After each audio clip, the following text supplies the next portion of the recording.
9, 8, 7, 6, 5, 4, 3, 2, 1. Assalamualaikum warahmatullahi wabarakatuh. Halo semuanya, kenalin nama aku Agnia Hanifatil Hakim. Di sini aku akan membawakan cerita yang berjudul Kancil, Kerbau, dan Buaya. Selamat mendengarkan. Di suatu sore yang cerah, seekor kerbau besar sedang berjalan di tepi sungai. Tiba-tiba ia mendengar suara minta tolong. Tolong, tolong. Kerbau berusaha mencari sumber suara tersebut. Ternyata itu adalah suara buaya yang tertimpa pohon besar. Kerbau, tolong aku kerbau, rintih buaya. Kerbau pun merasa iba, tetapi ia juga takut. Kalau aku menolongmu, nanti pasti kau akan makan aku, tutur kerbau. Buaya pun berbohong jika ia baru saja makan 2 ekor kancil. Ia tak lapar. Aku baru saja memakan 2 ekor kancil. Perutku sangat kenyang. Jadi tak mungkin aku memakanmu. Lagi pula kerbau, hanya kau yang bisa mengangkat pohon ini. Badanmu besar, ototmu kuat. Sebenarnya dibanding singa, kau lebih pantas menjadi raja hutan di sini, tutur buaya. Kerbau pun tersipu dengan pujian buaya. Begitukah buaya? Aku pantas menjadi raja hutan di sini? Tanya kerbau dulu. Iya, sebagai raja hutan, kau harus menolong rakyatmu, termasuk aku, bujuk buaya. Termakan bujuk rayu buaya, kerbau pun mengangkat pohon tumbang yang menindihi tubuh buaya.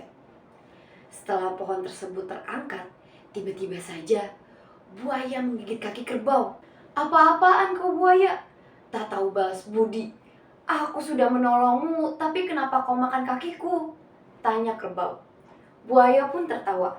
Ahahaha, beginilah hukum rimba. Siapapun boleh memakan siapapun. Aku binatang buas, mana kenal balas budi? Tawa buaya. Di tengah keributan tersebut, datanglah kancil secerdik.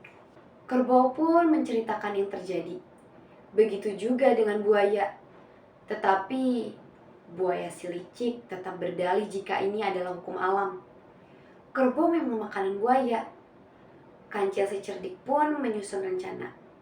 Ia pura-pura tidak mengerti apa yang dibicarakan kerbau dan buaya. Aku sama sekali tak mengerti dengan apa yang kalian bicarakan. Bisakah kalian melakukan reka ulang? Pinta kancil. Buaya pun segera melepas gigitannya dan kembali ke tempat di mana ia tertimpa pohon. Kerbau segera meletakkan pohon besar itu di tubuh buaya. Beginilah awal mula kejadian itu, Cil.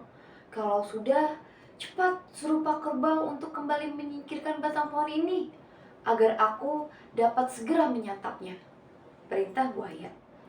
Melihat itu pun, kancil kembali bertanya kepada Pak Kerbau.